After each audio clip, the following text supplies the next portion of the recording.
കാഞ്ചനസന്നിഭം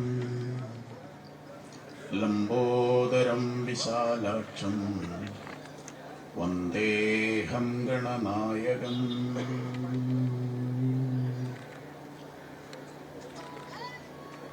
ഈ പ്രതിഷേധ സംഗമത്തിന്റെ ആദരണീയ അധ്യക്ഷൻ ശ്രീ ആർ ദിവാകർജി, മാന്യ ജില്ലാ സംഘചാലക്,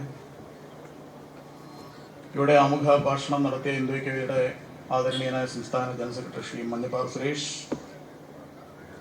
വേദിയിൽ ഉപസ്ഥിതിയായ ആശംസാ പ്രസംഗത്തിനു വേണ്ടി സന്നിഹിതയായിരിക്കുന്ന ശ്രീമതി രാജീവ് പ്രസാദ് BJPയുടെ ഈസ്റ്റ് ജില്ലാ പ്രസിഡന്റ്, ശ്രീ അനീഷ് കിഴക്കേക്കര BJP മണ്ഡലം പ്രസിഡന്റ്, ശ്രീ KMA അഭിലാഷ് രാഷ്ട്രീയ സ്വയംസേവക സംഘത്തിന്റെ സഹകാര്യവാഹ്, ശ്രീ അരുൺ കൗൺസിലർ കൊട്ടാരക്കര നഗരസഭ, ശ്രീ ശിവപ്രസാദ്, ശ്രീ ബിനു കാടാംകുളം ഹിന്ദുഐക്യവേദി താലൂക്ക് ജനറൽ സെക്രട്ടറി, ഇവിടെ സന്നിഹിതരായിരിക്കുന്ന സംഘടനാ നേതാക്കന്മാരെ, ഭക്തജനങ്ങളെ, എല്ലാവർക്കും നമസ്കാരം. അത്യന്തം വേദനയോടുകൂടിയാണ് ഈ ത്രിസന്ധിയിൽ മഹാക്ഷേത്രത്തിന്റെ മുമ്പിൽ നിന്ന് ദേവൻ കൂടി കേൾക്കാൻ വേണ്ടി ഈ ആത്മപ്രളപനം ഭക്തജനങ്ങൾക്ക് നടത്തേണ്ടി വരുന്നത്.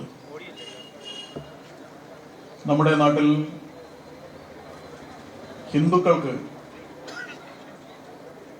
അവരുടെ ക്ഷേത്രത്തിലെ, അവരാരാധന നടത്തുന്ന ക്ഷേത്രത്തിലെ, അവർ വിശ്വസിക്കുന്ന ദേവനെ, ആ ദേവന്റെ ആരാധനാലയത്തെ സംരക്ഷിക്കാനും പരിപാലിക്കാനുമുള്ള അവകാശം, ആ അവകാശം നമ്മളിൽ നിന്ന് കവർന്നെടുത്ത് ഇവിടുത്തെ മതേതര സർക്കാരുകൾ ഭക്തജനങ്ങളിൽ നിന്ന് കവർന്നെടുത്ത് കൊണ്ടുപോയിരിക്കുകയാണ്. ബ്രിട്ടീഷുകാർ ഭരിക്കുന്ന സമയത്താണ് ഇത്തരമൊരു കാടൻ നിയമം നമ്മുടെ ഈ നാട്ടിൽ വന്നത്. കേണൽ മൺട്രോ എന്ന് പറയുന്ന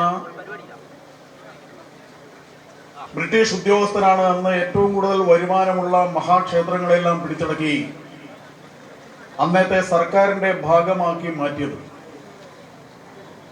ഇംഗ്ലീഷുകാരെ ഇവിടുന്ന് പുറത്താക്കിയിട്ടും ബ്രിട്ടീഷുകാർ ഇവിടുന്ന് പോയിട്ടും ഹിന്ദുക്കൾക്ക് ആരാധനാ സ്വാതന്ത്ര്യം, വിശ്വാസ സ്വാതന്ത്ര്യം കിട്ടിയില്ല.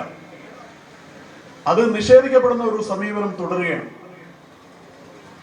ഇപ്പോൾ അതിന്റെ പരമകാഷ്ഠയിലെത്തിയിരിക്കുകയാണ്. കേണൽ മൺട്രോയുടെ പ്രേതം കൂടിയ പിണറായി വിജയൻ, ഇവിടുത്തെ ദേവസ്വം അധികൃതർ എല്ലാ ക്ഷേത്രങ്ങളെയും വരിഞ്ഞ് മുറുക്കി പിടിച്ചു കെട്ടി പിടിച്ചടക്കി അവിടെയുള്ള സമ്പത്ത് മുഴുവനും കൊള്ളയടിച്ച് പൂർവികമായി ആർജിച്ചതും ഭക്തജനങ്ങൾ സമർപ്പിച്ചതുമായ സർവ്വ സമ്പത്തുകളും സ്വർണം ഉൾപ്പെടെ കൊള്ളയടിച്ച് കൊണ്ടുപോയിരിക്കുകയാണ്. ഏറ്റവും സുരക്ഷിതമായ സംവിധാനങ്ങളുള്ള മഹാക്ഷേത്രങ്ങൾ പോലും, ശബരിമല പോലുള്ള മഹാക്ഷേത്രങ്ങളിൽ പോലും ഭക്തജനങ്ങളുടെ കൺമുമ്പിലൂടെ ഇവയെല്ലാം കൊള്ളയടിച്ചു കൊണ്ടുപോയി എന്ന് പറഞ്ഞാൽ ഈ നാടിന്റെ അവസ്ഥ എന്താണ് എന്ന് നമ്മൾ ആലോചിക്കണം. നമ്മുടെ നാട്ടിൽ ചില കള്ളന്മാർ ക്ഷേത്ര മോഷണം നടത്താറുണ്ട്, ക്ഷേത്ര മുതലുകൾ കക്കാൻ വരാറുണ്ട്. അങ്ങനെയുള്ള ഒറ്റപ്പെട്ട ചില സംഭവങ്ങൾ ഉണ്ടാവാറുണ്ട്. പക്ഷേ 1947 ശേഷം കേരളത്തിലെ എല്ലാ ക്ഷേത്രങ്ങളിലും കൂടി ഈ കള്ളന്മാർ കട്ടത് മൊത്തം കൂട്ടിയാൽ അതിന്റെ 10 ഇരട്ടി 100 ഇരട്ടി ശബരിമല ക്ഷേത്രത്തിൽ നിന്ന് മാത്രം കട്ടുകൊണ്ടുപോയിരിക്കുകയാണ് ഈ പെരുങ്കള്ളന്മാർ. ആരായി കട്ടുകൊണ്ടുപോയിരിക്കുന്നത്?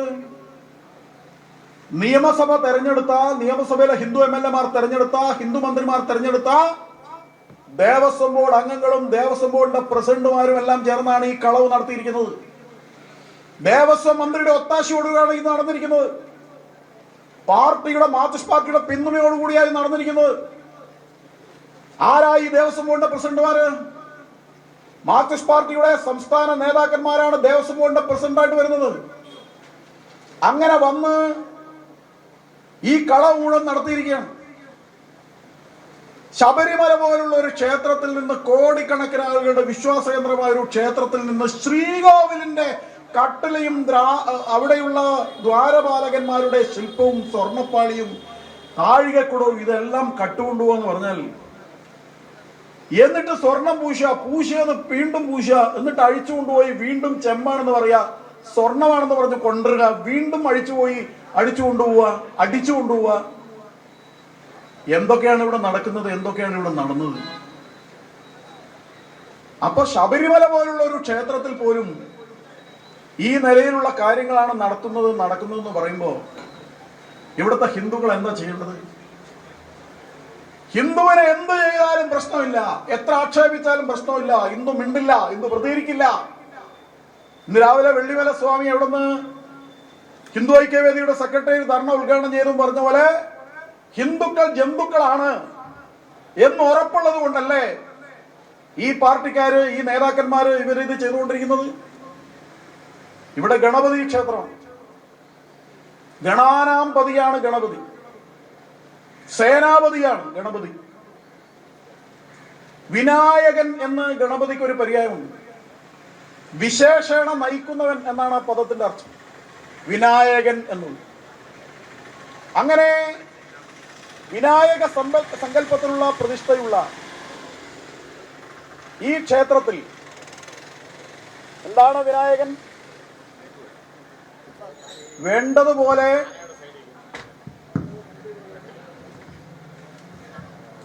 വേണ്ടതുപോലെ നയിക്കുന്നയാളാണ്, വിശേഷണം നയിക്കുന്നയാളാണ് വിനായകൻ. അതായത് ഗണപതിയെ ഉപാസിച്ചാൽ, ഗണപതിയെ ഭക്തിയോടെ പ്രാർത്ഥിച്ചാൽ ഈ ഒരു നായക ഗുണം കിട്ടണം. ഇവിടെ ഭരിക്കുന്ന ആളുകൾ, ഈ ക്ഷേത്രവുമായി ബന്ധപ്പെടുന്ന ആളുകൾ, ഈ നായക സ്ഥാനമുള്ള ആളുകൾക്ക് ഈ ഗുണം ഏഴലേത്ത് വന്നിട്ടുണ്ടോ? നമ്മൾ ഗണപതി ഉപാസിക്കുന്നത് എങ്ങനെയാണ്? ഗണപതി ഉപാസിക്കുന്നത് എന്തിനാണ്?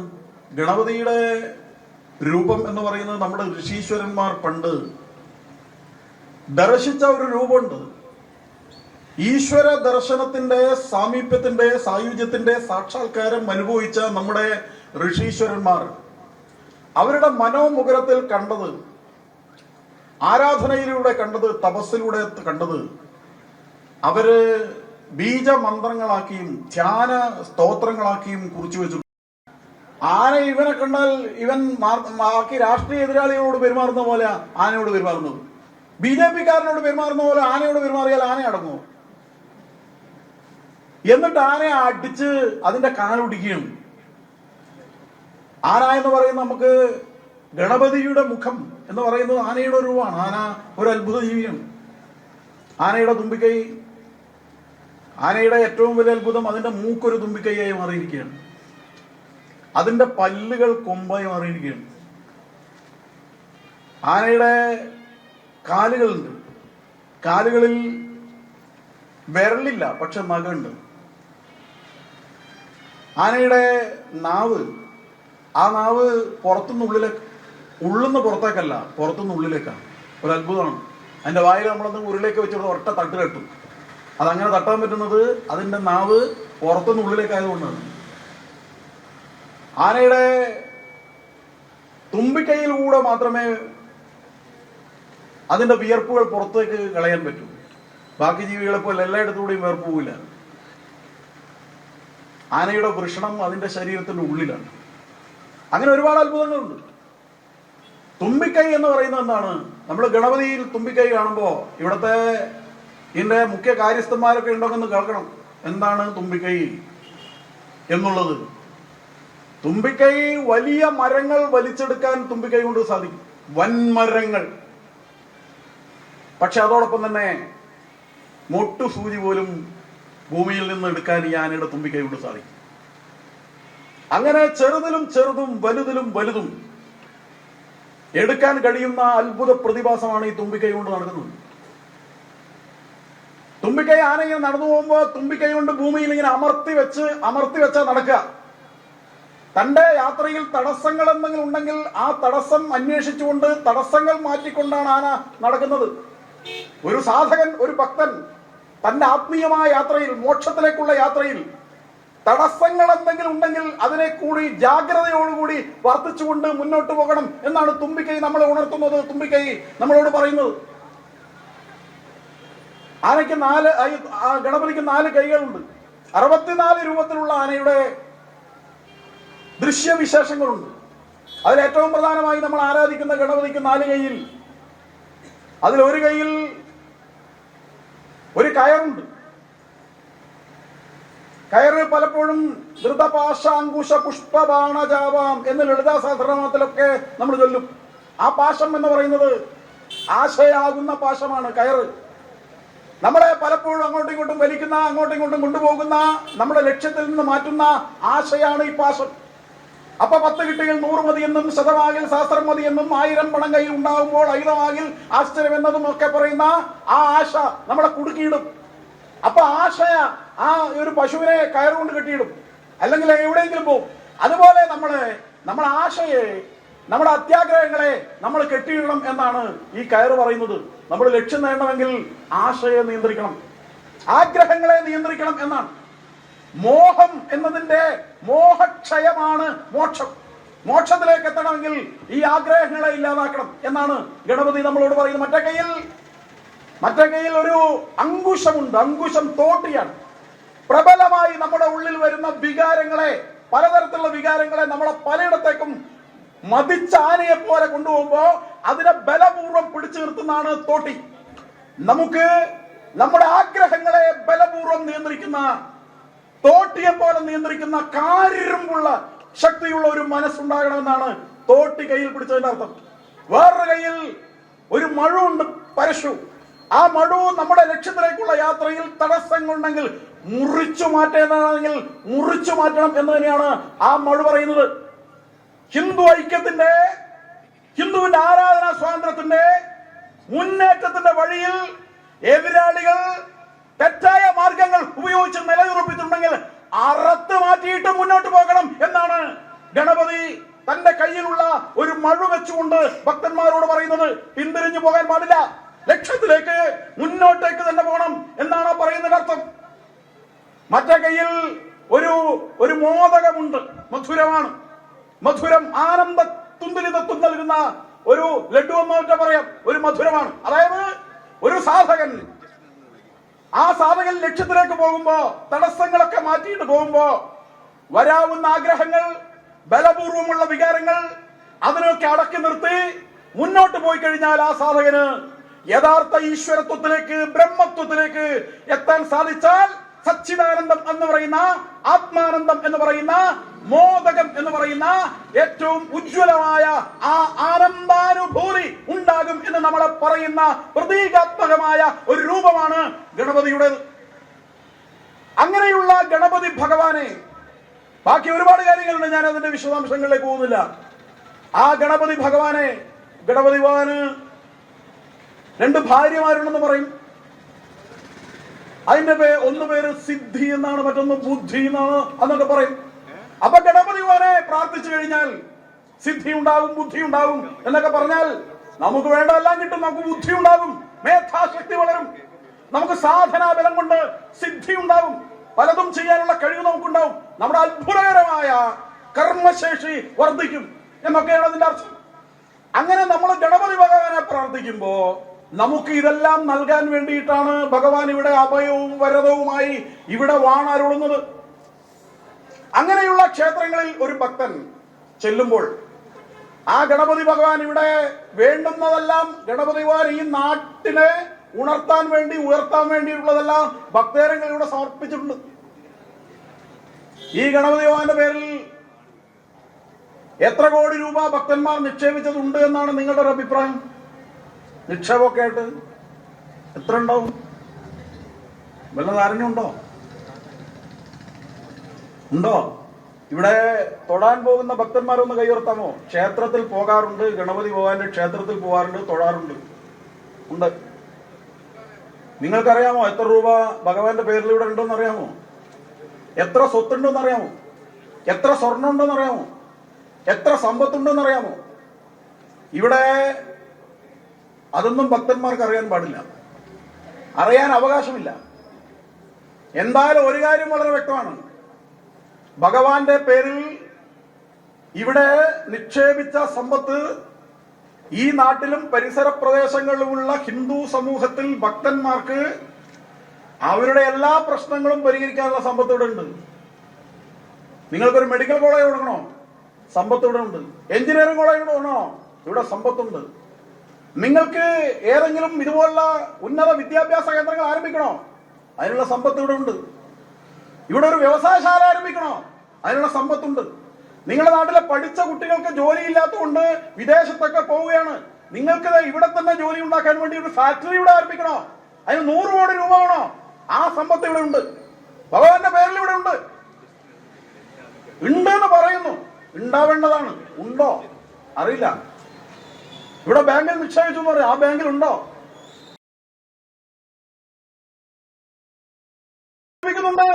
അതിനനുസൃതമായി പണം ഉണ്ടെങ്കിൽ അവർ പുതിയ പുതിയ കാര്യങ്ങൾ ചെയ്യുന്നുണ്ട്.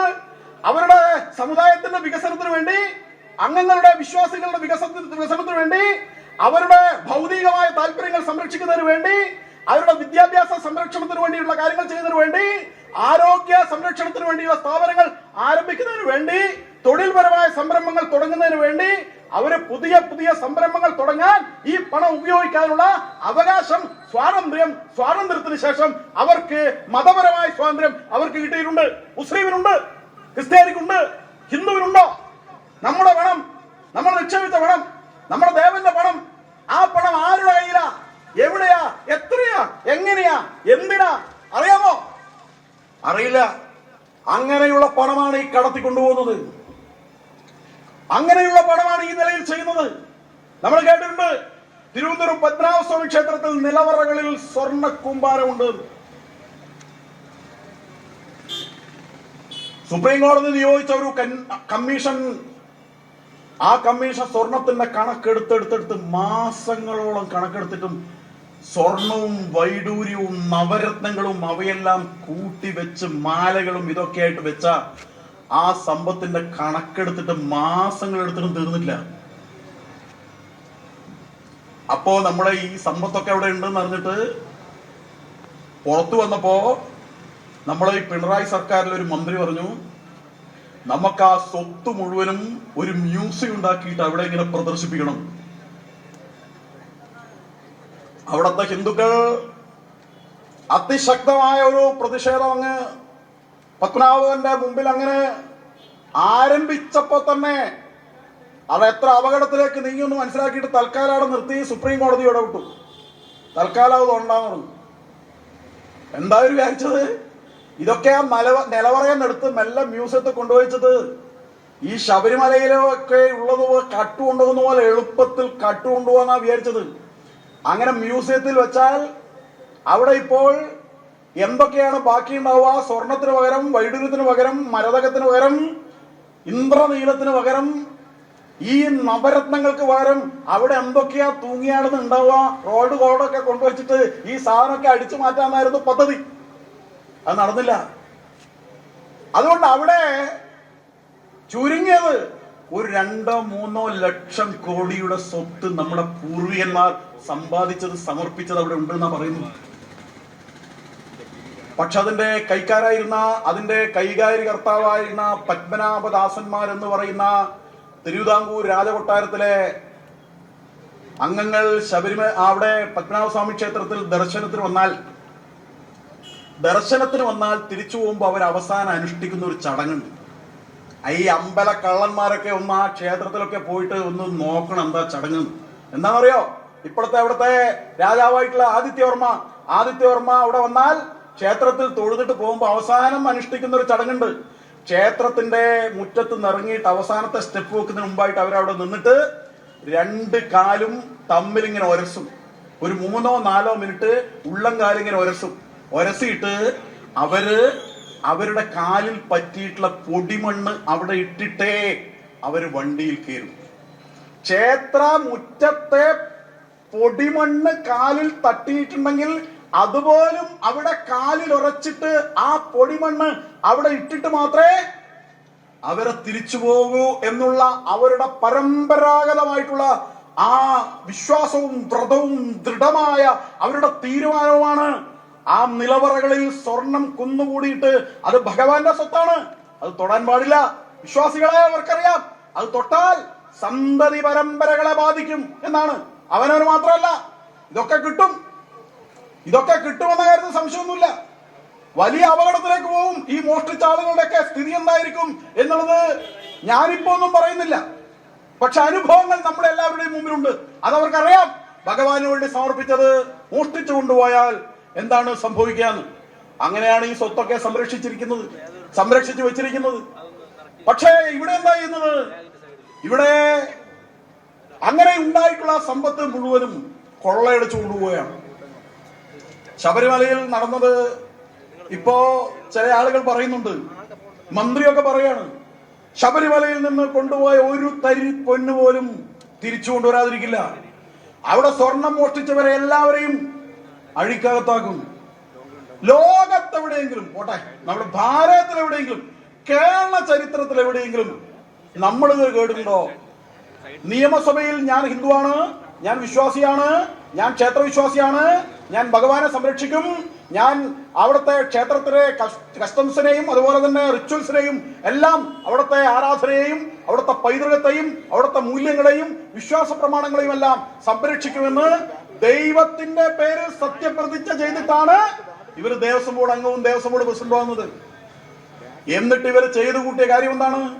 ഏറ്റവും അവസാനം മാർക്സിസ്റ്റ് പാർട്ടിയുടെ ഗവൺമെന്റിന് നിയോഗിച്ച പോലീസ് ഉദ്യോഗസ്ഥന്മാർക്ക് മാർക്സിസ്റ്റ് പാർട്ടിയുടെ സംസ്ഥാന നേതാക്കൾ ഉൾപ്പെടെയുള്ള ആളുകളുടെ ദേവസ്വം ബോർഡിനെതിരായിട്ട് ദേവനെ സംരക്ഷിക്കേണ്ട, ക്ഷേത്രത്തെ സംരക്ഷിക്കേണ്ട, സ്വത്ത് സംരക്ഷിക്കേണ്ട ഉത്തരവാദിത്വം സത്യപ്രതിജ്ഞ ചെയ്ത് അധികാരത്തിലേറ്റ ആളുകൾ തന്നെയാണ് ഈ സ്വർണം ഉൾപ്പെടെ കട്ടുകൊണ്ടുപോയത് എന്നതിനാൽ ഇവിടെ ഇപ്പോൾ രജിസ്റ്റർ ചെയ്തിരുന്ന കേസിൽ എഫ്ഐആറിൽ ദേവസ്വം ബോർഡിനെയും അംഗങ്ങളെയും 8ാം പ്രതികളായി കേസെടുത്തിരിക്കുകയാണ്.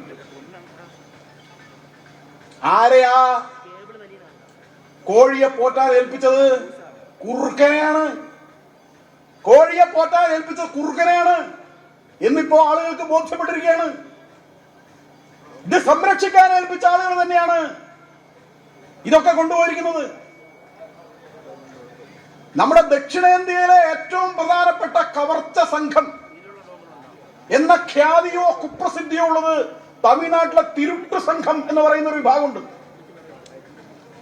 കുറെ ദിവസമായിട്ട് അവര് നാണിച്ചിട്ട് എവിടെയോ പോയി ഒളിച്ചിട്ടുള്ളതെന്ന് പറയുന്നു. തിരുട്ടു സംഘം തമിഴ്നാട്ടിലെ അവരൊന്നും ഇപ്പൊ രംഗത്തില്ല. കാരണം അവര് പറയാണ്, ഞങ്ങളെയൊക്കെ തോപ്പിച്ചിരിക്കുകയാണ് ഈ പെരുങ്കള്ളന്മാർ, ഞങ്ങൾക്ക് ഇങ്ങനെ ആവില്ല, ഞങ്ങൾ ആളുകളെല്ലാം ഉറങ്ങുമ്പോഴാണ് കട്ടുകൊണ്ടുപോവാ. ഇങ്ങനെ ആളുകൾ കണ്ണു തുറന്നിരിക്കുമ്പോ കട്ടുകൊണ്ടുപോവാൻ ഞങ്ങൾക്കാവില്ല. ഇവര് ഭയങ്കരന്മാരാണ്, ബിരുദന്മാരാണ്. ഇത്രയും കൃതഹസ്തതയുള്ള കള്ളന്മാർ. കളവിൽ ചോരശാസ്ത്രം എന്ന് പറഞ്ഞിട്ടൊരു ഗ്രന്ഥമുണ്ട്, ചോരശാസ്ത്രം. ആ ചോരശാസ്ത്രത്തിൽ എങ്ങനെയാ കക്കേണ്ടതെന്നൊക്കെ കൃത്യമായി പറയുന്നു. രാത്രിയിൽ, അർദ്ധരാത്രിയിൽ എങ്ങനെയാ കക്കേണ്ടത് എന്ന്. അപ്പൊ അതിലൊരു കാര്യം പറയുന്നത്, എല്ലാവരും ഉറങ്ങുന്ന സമയമാണെന്ന് മനസ്സിലാക്കാൻ വേണ്ടിയിട്ട് മഴ പെയ്യുന്ന സമയത്താണെങ്കിൽ കാല് ഇറയുന്ന വെള്ളം വീഴുന്നെടുക്ക കാല് വെച്ചിട്ട് ഇങ്ങനെ ഇരിക്കുക. എന്നിട്ട് ഉറക്കം വരുന്നില്ലെങ്കിൽ, എന്നിട്ട് ഉറങ്ങുകയാണെങ്കിൽ, ഉറക്കം വന്നാൽ ആ സമയത്ത് കയറി കേട്ടോ വീട്ടിലുള്ള എല്ലാം ഉറങ്ങുന്നതായിരിക്കും ആ ചോരശാസ്ത്രത്തിൽ ഒരു അധ്യായത്തിൽ പറയുന്നത്. ഇതൊക്കെ പഠിച്ച ഈ തിരുട്ട് സംഘത്തെ പോലും നാണിപ്പിക്കുന്ന രീതിയിലുള്ള കളവല്ലേ ഇവർ നടത്തിയത്.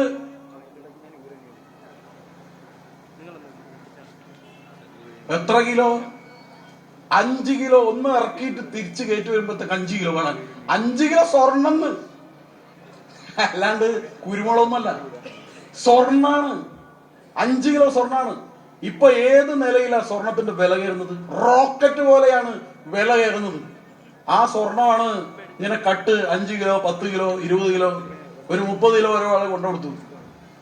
ഇപ്പൊ അതത്രയുണ്ട് എന്നുള്ളത് നോക്കിയാൽ കൃത്യമായി കണക്കെടുക്കാം.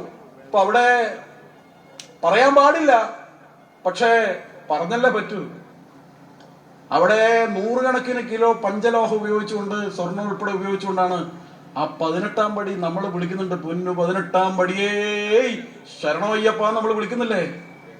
എന്റെ അയ്യപ്പ, അവിടെയൊക്കെ എന്താ ഉള്ളത്, എന്താ പൂശിയിരിക്കുന്നത് എന്നുള്ളത് ഇനിയിപ്പോ പരിശോധിക്കാൻ പറ്റുമോ? അത് ദൈവിക ചൈതന്യം കൊണ്ട് വിഗ്രഹത്തിന് സമാനമായതാണ് 18ാം പടി. അപ്പൊ അവിടെ എന്തൊക്കെയാണ് അവിടെ ഉള്ളത്, എന്തൊക്കെയാണ് കൊണ്ടുപോയിരിക്കുന്നത്, എന്തൊക്കെയാണ് അവിടെ ഉള്ളത് എന്ന് പറയാൻ പറ്റില്ല. കഴിഞ്ഞ ദിവസം ഒരാൾ ഞാൻ പറഞ്ഞു എന്താ നേരത്തെ മാലയിട്ടെന്ന് ചോദിച്ചു. മാലയിട്ട് കണ്ടിട്ട് അന്നേരം സാധാരണ അങ്ങനെ പോകുന്നയാളൊന്നുമല്ല. അയാൾ എന്നോട് പറഞ്ഞു ഞാൻ വേഗം തന്നെ പോയിട്ട് അവിടെ അയ്യപ്പൻ അവിടെ ഉണ്ടോ എന്ന് നോക്കണം, അതിനുവേണ്ടിയാണ് ഇപ്പം മാലയിട്ടിരിക്കുന്നതെന്നാണ്. അയ്യപ്പൻ അവിടെ ഉണ്ടോ എന്ന് സംശയമുണ്ട്. എന്ന വിശ്വാസ തകർച്ചയിലേക്ക് ആളുകളെ എത്തിക്കണം എന്ന ചിന്ത തന്നെയാണ്, എന്ന ആസൂത്രണം തന്നെയാണ് ഇവർക്കുള്ളത്. ഇവർക്കെന്ത് ദൈവം? ഇവരുടെ ഒരു വലിയ നേതാവ് ഒരു ക്ഷേത്രത്തിൽ പണ്ട് കവർച്ച നടത്തിയ സമയത്ത് മുഖ്യമന്ത്രിയായിരുന്നു നായനാർ എന്ന് പത്രക്കാർ ചോദിച്ചു. ക്ഷേത്രങ്ങളിലൊക്കെ വ്യാപകമായി കവർച്ച നടക്കുകയാണല്ലോ നിങ്ങളുടെ ഭരണത്തിൽ, അവിടെയൊക്കെ പാറാവുകാരെ ഏൽപ്പിക്കുമോ എന്ന് ചോദിച്ചു. അപ്പൊ നായനാർ ചോദിച്ചത് ഭഗവാൻ എന്തിനാ പാറാവ് എന്ന്. അന്നൊക്കെ നമ്മൾ വിചാരിച്ചത് ഒറിജിനൽ കള്ളന്മാരെന്നെയായി കൊണ്ടുപോകുന്നു എന്നാണ്. പക്ഷേ കള്ളന്മാരുടെ പേരിൽ അന്ന് ഇവർ രാത്രിയാണ് കൊണ്ടുപോയിരുന്നത്.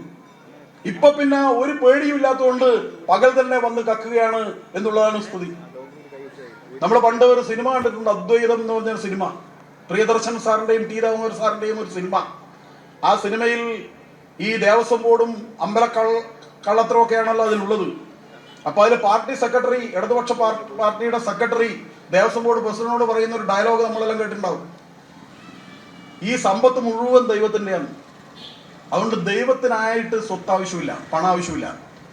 അതുകൊണ്ട് ദൈവത്തിന്റെ മുമ്പിലുള്ള സ്വത്ത് മുഴുവനും നമുക്ക് എടുക്കാവുന്നതാണ്. ദൈവത്തിന് പണം ആവശ്യമില്ല. പക്ഷെ എടുക്കുമ്പോൾ വളരെ സൂക്ഷിക്കണം, ആരും അറിയാൻ പാടില്ല, ബുദ്ധിപൂർവ്വം എടുക്കണം. അതോടൊപ്പം തന്നെ അവിടെയുള്ള ആളുകളുടെ എല്ലാം കണ്ണ് കെട്ടിയിട്ട് വേണം കൊണ്ടുവരാൻ എന്നാണ് പാർട്ടി സെക്രട്ടറി ഉപദേശിക്കുന്നത്. അതിലൊരു കുതിരവട്ടം പപ്പുവിന്റെ ഒരു ഡയലോഗ് ഉണ്ട്, ദേവസ്വം ബോർഡ് മെമ്പറോട് ചോദിക്കുന്നതാണ്. അല്ല, ഈ ദേവസ്വം ബോർഡ് മെമ്പർ ആയാൽ കാശ് വല്ലതും തടയോ എന്ന് ചോദിക്കുന്നുണ്ട്. ദേവസ്വം ബോർഡ് മെമ്പർ ആയാൽ കാശ് വല്ലതും തടയോ എന്നാണ് ചോദ്യം. അന്ന് മുതലേ ഈ ദേവസ്വം ബോർഡിലും ഒക്കെ നടക്കുന്ന കൊള്ള കണ്ടിട്ടാണോ ടി രാമോഹൻ സാർ ഈ തിരക്കഥ എഴുതിയത്, അതോ അദ്വൈതം സിനിമ കണ്ടതിന് ശേഷമാണോ ഈ പെരുങ്കള്ളന്മാർ ഇങ്ങനെ കക്കാൻ തുടങ്ങിയത് എന്നുള്ള കാര്യത്തിലാണ് എനിക്കിപ്പോ സംശയമുള്ളത്. അതോ അതിനു മുമ്പുണ്ടോ, അത് കണ്ടിട്ട് അദ്വൈതം എന്ന സിനിമ ഇറക്കിയതാണോ, അതോ അദ്വൈതം എന്ന സിനിമ ഇറക്കിയതിനു ശേഷമാണോ ഇവരിങ്ങനെ വിദഗ്ധമായി കക്കാൻ തുടങ്ങിയത് എന്നുള്ളതാണ് സംശയം. ആ സിനിമയിലൊക്കെ പറയുന്ന കാര്യം അച്ചട്ടായി കാലത്തിന് മുമ്പേ നടന്ന കലാമൂല്യമുള്ള ഒരു സിനിമയാണ്, പ്രവാചക സ്വഭാവമുള്ള ഒരു സിനിമയാണിത് അത് എന്ന് വ്യക്തമാകുന്ന രീതിയിലാണ് ഇപ്പൊ കാര്യങ്ങളൊക്കെ മുന്നോട്ട് പോയിരിക്കുന്നത്. അതാണ് ഇവിടെ നടക്കുന്നത്. ഇവർക്ക് ഇതൊക്കെ ഒരു വിനോദമാണ്. പാവപ്പെട്ട ആളുകൾ അവരുടെ കണ്ണീരും വിയർപ്പും ചോരയും ചേർത്ത് കുടച്ചെടുത്ത അവന്റെ അധ്വാനത്തിന്റെ വിലയായിട്ടുള്ള നാണയ തുട്ടുകൾ ഭണ്ണാരത്തിൽ ഇട്ടിട്ട് ആ ഭണ്ണാരത്തിലെ പണം എടുത്തിട്ട് ഇവരെന്തൊക്കെയാ ചെയ്യുന്നത്? ശബരിമലയിൽ കഴിഞ്ഞ വർഷം വിതരണം ചെയ്ത അരവണ ഹൈക്കോടതി കേസായി. ആ അരവണയിൽ വിഷമുണ്ട്, വിഷാംശം കൂടുതലാണ് എന്ന് പറഞ്ഞ് ഹൈക്കോടതി കേസായി. ഹൈക്കോടതി അരവണ പിടിച്ചെടുക്കാൻ പറഞ്ഞു. അരവണ പിടിച്ചെടുത്തിട്ട് ആ അരവണ പരിശോധിച്ചു. 3 തവണ പരിശോധിച്ചപ്പോഴും ആ അരവണയിൽ അമിതമായ നിലയിൽ വിഷാംശം കണ്ടെത്തി. നമ്മൾ ശബരിമലയിൽ ആരെങ്കിലും പോയി വന്നാൽ സ്വാമി ശരണം എന്നെല്ലാം പറഞ്ഞിട്ട് നമ്മൾ ചെന്നിട്ട് അവർ നമ്മുടെ ഒരു സ്പൂണിൽ കോരിയിട്ട് നമ്മുടെ വലം കൈയിൽ വളരെ പവിത്രമായിട്ടുള്ള പ്രസാദ നൈർമല്യവും അതുപോലെ തന്നെ അയ്യപ്പ ഭക്തന്റേതായിട്ടുള്ള ഒരു വിശുദ്ധിയും ഒക്കെ ചേർത്തുകൊണ്ട് നമുക്ക് കിട്ടുന്ന ആ ഒരു പ്രസാദം നമ്മൾ എത്ര ഭക്തിപൂർവമാണ് നമ്മൾ മെല്ലെ നമ്മൾ പ്രസാദമായി കഴിക്കുക. വിഷമാണെന്ന്. അപ്പൊ അവസാനം ഹൈക്കോടതി ദേവസ്വം ബെഞ്ച് ഉത്തരവിട്ടു, ഒരൊറ്റ അരവണ ടിൻ പോലും കൊടുക്കണ്ട, അത് മുഴുവൻ നശിപ്പിച്ചു കളയണം. 5 കോടിയുടെ അരവണ, 5 കോടിയുടെ 5-5.5 കോടിയുടെ അരവണ, ലക്ഷക്കണക്കിന് ടിൻ അരവണ. ദേവസ്വം ബോർഡിന് വളരെ സന്തോഷമായി. അവരെ നശിപ്പിക്കാൻ വേണ്ടിയിട്ട് ടെൻഡർ വിളിച്ചു. 5.5 കോടിയുടെ അരവണ നശിപ്പിക്കാൻ ടെൻഡർ വിളിച്ചിട്ട് 2.5 കോടിക്ക് ടെൻഡർ കൊടുത്തു. അവർക്ക് ഇതെല്ലാം ഒരു വിനോദമാണ്. ഏത് സംഭവം നടന്നാലും അവർക്ക് കമിഴ്ന്ന് വീണാലും കാൽപ്പണം എന്നൊരു ചൊല്ലില്ലേ? പണ്ടൊരുത്തിന് ഇങ്ങനെ നടന്നു പോകുമ്പോ ഉരുണ്ടു വീണപ്പോ അവൻ വീണെടുക്കെ ഇങ്ങനെ തപ്പി നോക്കി. അവൻ നീ നിന്ന ഈ തപ്പുന്ന വീണ മറ്റൊരുത്തം ചോദിച്ചു തരുമ്പോൾ പറഞ്ഞു, നേരത്തെ വീണ ആരെങ്കിലും കീശയിൽ എന്തെങ്കിലും പൈസയുടെ വീണ്ടുണ്ടോന്നാ ഞാൻ തപ്പി നോക്കുന്നതെന്ന്. അതാണ് കമിഴ്ന്ന് വീണാലും കാൽപ്പണം എന്നുള്ള ചൊല്ലു വന്നു എന്ന് പറഞ്ഞ പോലെ എന്ത് ചെയ്താലും അതിൽ നിന്ന് എന്താണ് കിട്ടുക? നക്കുക, കക്കുക, മുക്കുക എന്നുള്ളതാണ് കമ്മ്യൂണിസ്റ്റ് പാർട്ടിയുടെ പ്രത്യയശാസ്ത്രം. ഇപ്പോൾ അങ്ങനെയാണ് വന്നിരിക്കുന്നത്. പണ്ടൊക്കെ ആശയമായിരുന്നു, ഇപ്പൊ ആമാശയമാണ്. കൊടലേ എന്റെ കടലേ എന്ന ചിന്ത മാത്രമാണ് എല്ലാവർക്കും. പ്രത്യയശാസ്ത്രമൊക്കെ അട്ടത്ത് വെച്ച് അറബിക്കടലിൽ വലിച്ചെറിഞ്ഞിരിക്കുകയാണ്. ഇപ്പൊ ഇത് തന്നെയാണ്, എങ്ങനെയെങ്കിലും സമ്പാദിക്കുക. ബ്രാഞ്ച് മുതൽ പോളിറ്റ് ബ്യൂറോ വരെ ചിന്തയൊന്നേ ഉള്ളൂ, എങ്ങനെയെങ്കിലും സമ്പാദിക്കുക. ഇപ്പൊ അത് ഏറ്റവും എളുപ്പത്തിൽ നടക്കുന്ന അമ്പലത്തിൽ നിന്നാണ് എന്ന് അവർ മനസ്സിലാക്കിയാണ്. കാരണം ഇതിനൊന്നും ചോദ്യ ഉത്തരം ഉണ്ടാവില്ല. പ്രതികരണ ശേഷിയില്ലാത്ത ഹിന്ദുക്കൾ പ്രതികരണ ശേഷിയില്ലല്ലോ, ചോദ്യമില്ലല്ലോ. കൊണ്ടുപോയി ഭണ്ഡാരത്തിൽ നിക്ഷേപിക്കും. എത്രയാ നിക്ഷേപിച്ചത്, എന്താ സംഭവം എന്നൊന്നും നോക്കില്ല എന്നവർക്ക് ഉറപ്പുണ്ട്. അതുകൊണ്ട് ക്ഷേത്രങ്ങൾ ആ അരവണയുടെ കാര്യം മാത്രം എടുത്താൽ എന്താ അവസ്ഥ? ശബരിമലയിൽ കഴിഞ്ഞ പ്രാവശ്യം കൊണ്ടുവന്ന ശർക്കര, ആ ശർക്കര കോടതിയിൽ പരാതി പോയി. ആ ശർക്കര വളരെ മൂല്യം കുറഞ്ഞതും വിഷാംശമുള്ളതാണെന്ന് കോടതി പരിശോധിച്ചപ്പോൾ പറഞ്ഞത് ശരിയാണ്. ആ ശർക്കര ഉപയോഗിക്കേണ്ടെന്ന് പറഞ്ഞു. ശർക്കര ഉപയോഗിക്കേണ്ടെന്ന് പറയുമ്പോൾ ഇവർക്ക് വളരെ സന്തോഷമാണ്. കാരണം വേറെ ശർക്കര മേടിക്കാലോ, അതിലും കമ്മീഷൻ കിട്ടും. ഈ മേടിച്ച കമ്മീഷൻ കയ്യിൽ തന്നെ ഉണ്ടല്ലോ. ഈ മേടിച്ചവരെ കട്ടവന്റെ കയ്യിൽ നിന്ന് പിടിച്ചെടുക്കുന്നില്ലല്ലോ. അത് ഉപയോഗിക്കേണ്ടെന്ന് പറയുമ്പോഴത്തേക്ക് അവിടെ പടക്കം മുട്ടുകയാണ്. കാരണം വീണ്ടും ടൺ കണക്കിന് ശർക്കര മേടിക്കാം, അതിൽ നിന്നും കമ്മീഷൻ അടിക്കാം എന്നുള്ളതാണ്. ആരുടെ പണം ഉപയോഗിച്ചാണ്? പാവപ്പെട്ട ഭക്തന്മാരുടെ കണ്ണീരോടുകൂടി ചേർന്ന് അവൻ പ്രാർത്ഥിക്കുന്ന പണം ഉപയോഗിച്ചുകൊണ്ടാണ് ഈ കാര്യങ്ങളൊക്കെ ചെയ്യുന്നത്. എത്രയോ വർഷമായി ശബരിമലയിൽ നമ്മൾ ഹിന്ദു ഐക്യവേദിയുടെയും ഹിന്ദു സംഘടനാ നേതാക്കന്മാരും അവിടെ ശബരിമലയിലെ മണ്ഡലകാലം ആരംഭിക്കുന്നതിന് മുമ്പ് ഞങ്ങൾ അവിടെ പോകാറുണ്ട്. അവിടെയുള്ള ആളുകൾ ഇതിനെല്ലാം കണ്ട് മനം മടുത്ത ആളുകൾ അവിടുത്തെ കാര്യങ്ങൾ ഓരോന്നായിട്ട് പറയാറുണ്ട്. ശബരിമലയിൽ നേരത്തെ പോകുമ്പോ അയ്യപ്പ സേവാ സംഘത്തെ നമ്മൾ കാണാറുണ്ട്. ശബരിമലയിൽ പോയവർക്കറിയാം, അവരുടെ അന്നദാന മണ്ഡപമുണ്ട്, ചുക്കുവെള്ളം വിതരണം ചെയ്യുന്നുണ്ട്. പണ്ടൊക്കെ നമ്മൾ കാക്കി ഡ്രസ് ഇട്ടിട്ട് അവിടെ പോയിട്ട് അയ്യപ്പ സേവാ സംഘത്തിന്റെ വളണ്ടറായിട്ട് എത്രയോ ദിവസങ്ങൾ പ്രവർത്തിച്ചിട്ടുണ്ട്. ഞാൻ കോളേജിൽ പഠിക്കുമ്പോൾ 10-15 ദിവസം അയ്യപ്പ സേവാ സംഘത്തിന്റെ വളണ്ടറായിട്ട് അവിടെ പോയി പ്രവർത്തിച്ചത് ഓർമ്മയുണ്ട്. പോലീസുമായി സഹകരിച്ചാണ് ആ പ്രവർത്തനങ്ങളൊക്കെ നടത്തുന്നത്. ഇന്നുള്ളത് പോലെ പോലീസുകാരൊന്നും വ്യാപകമായിട്ട് ഉണ്ടായിരുന്നില്ല. അയ്യപ്പ സേവാ സംഘത്തിന്റെ വളണ്ടിയർമാരാണ് കൂടുതൽ കാര്യങ്ങളൊക്കെ ചെയ്തിരുന്നത്. ഒരു 10-40 കൊല്ലം മുമ്പൊക്കെ അന്നദാനം ഉണ്ടായിരുന്നു, നിരവധി സേവന പ്രവർത്തനങ്ങൾ ഉണ്ടായിരുന്നു, അയ്യപ്പ സേവാ സമാജത്തിനുണ്ടായിരുന്നു, ഭൂതനാഥ സമിതിയുടെ പേരിൽ അയ്യപ്പന്മാർക്ക് ഭക്തന്മാർക്ക് അന്നദാനമുണ്ട്, പ്രഭാത ഭക്ഷണം, ഈ കാര്യങ്ങളൊക്കെ കൊടുക്കുമായിരുന്നു. ഇപ്പൊ ഒന്നുമില്ല, എല്ലാത്തിനെയും പുറത്താക്കിയിരിക്കുകയാണ്. ഒരു സേവനവും ശബരിമലയിൽ പാടില്ല എന്നാണ്. എന്തുകൊണ്ടാ പാടില്ല എന്ന് പറയുന്നത്? ഭക്തന്മാർക്ക് ഫ്രീ ആയിട്ട് അന്നദാനം ചെയ്യുമ്പോൾ പാടില്ല എന്ന് പറയും. ഇത് പോട്ടെ, ഇതൊക്കെ പോട്ടെ. അമൃതാനന്ദമയി ആശുപത്രിയിലെ അമ്മയുടെ ആശുപത്രിയിലെ 40 അംഗ ഡോക്ടർമാരും നഴ്സുമാരും അവിടെ പോയി സൗജന്യ സേവനം നടത്തുമായിരുന്നു. ആംബുലൻസുകളും ഡോക്ടർമാരും എല്ലാ സീസണിലും പോകുമായിരുന്നു. ഇപ്പൊ അവരോട് പറഞ്ഞിരിക്കാൻ നിങ്ങൾ വരണ്ട, നിങ്ങളുടെ സേവനം ഇവിടെ ആവശ്യമില്ല. എത്രയാളാ പടഞ്ഞു മരിക്കുന്നത്? ആ കരിമല കയറുമ്പോഴും അതുപോലെ തന്നെ പമ്പയിൽ നിന്നുള്ള കയറ്റത്തിനോട് എത്ര പേരാ പടഞ്ഞു മരിക്കുന്നത്? പ്രാഥമിക ശുശ്രൂഷ നൽകാൻ സംവിധാനമുണ്ടോ? ആരോഗ്യ പ്രവർത്തകർ ആവശ്യത്തിനുണ്ടോ? ഒന്നുമില്ല. പക്ഷേ സേവനം വേണ്ട. ഇതൊക്കെ കാരണം അമൃതാനന്ദമയി എന്ന് പറഞ്ഞാൽ ഇപ്പോഴാണല്ലോ അമൃതാനന്ദമയുള്ള സമീപനമൊക്കെ മാറിയിട്ട് മന്ത്രിയൊക്കെ പോയിട്ട് അമ്മയെ മുത്തുന്നു, അമ്മയെ അങ്ങോട്ട് ഉമ്മ വയ്ക്കുന്നു. അപ്പൊ ഇപ്പോ അമ്മ എന്ന് പറയുന്നത് ദേവിയാണ്. കുറച്ച് സൈഡിൽ നിന്നിട്ടാ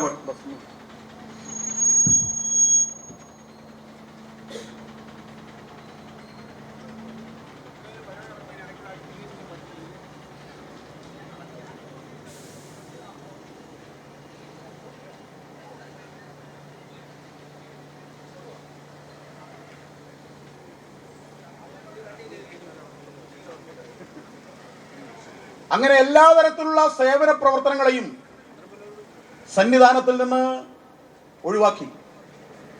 എന്താ ഒഴിവാക്കാൻ കാരണം? വ്യക്തമായ ഉദ്ദേശമുണ്ട്.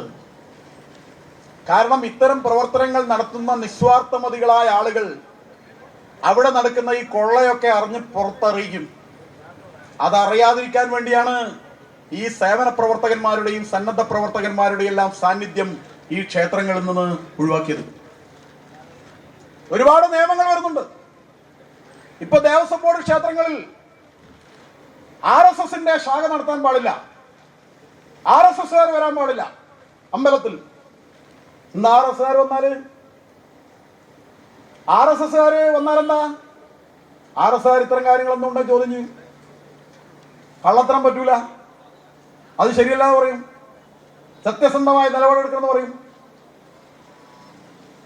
ഈ ക്ഷേത്രമൊക്കെ തകർന്നു പോയപ്പോഴും കല്ലോട് കല്ല് താഴെ വീണപ്പോഴും ഈ RSSന്റെ ശാഖയിൽ വന്ന ആളുകൾ തോളിലൊരു പൊക്കടം കെട്ടിയിട്ട് വീട് വീടാന്തരം നടന്നിട്ട് പിടിയേരി വിരിച്ചിട്ട് ആളുകളോട് നാണയത്തുട്ടുകൾ വാങ്ങിയിട്ട് വെച്ചടി വെച്ച് ഓരോ ക്ഷേത്രങ്ങൾ ഉയർത്തി വരുമ്പോ അമ്പലം എന്നാൽ അന്ധവിശ്വാസമാണ്, കുറി തൊടുന്നത് പിന്തിരിപ്പിനാണ്, വിശ്വാസം എന്ന് പറഞ്ഞാൽ പാപമാണ് എന്നും പറഞ്ഞ് മുദ്രാവാക്യം വിളിച്ചിട്ട് ആക്ഷേപിച്ച് അവമാനിച്ച് വിശ്വാസികളെയും ഭക്തന്മാരെയും ക്ഷേത്രത്തെയും മാനബിന്ദുക്കളെയും എല്ലാം അപമാനിച്ച് നടന്ന ആളുകൾ ഇപ്പോ വലിയ ആളുകളായി ഭക്തന്മാരായി വലിയ ഭസ്മക്കുറിയൊക്കെ ഇട്ടിങ്ങനെ വരികയാണ്.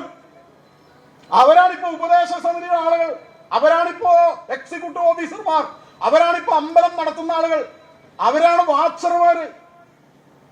ഓരോ വാച്ചർമാരുണ്ട്. ചില വാച്ചർമാരുടെയൊക്കെ വിചാരം ഗണപതിയേക്കാളും വലിയ ഗണപതിയാണ് ഞാനെന്നാണ്. ഗണപതി എന്റെ ചൊൽപ്പടിക്ക് നിൽക്കണമെന്ന ചില വാച്ചർമാരൊക്കെ വിചാരിക്കുന്നത്. കാരണം പാർട്ടി ജോലി കൊടുത്താണ് ഇതിനൊക്കെ.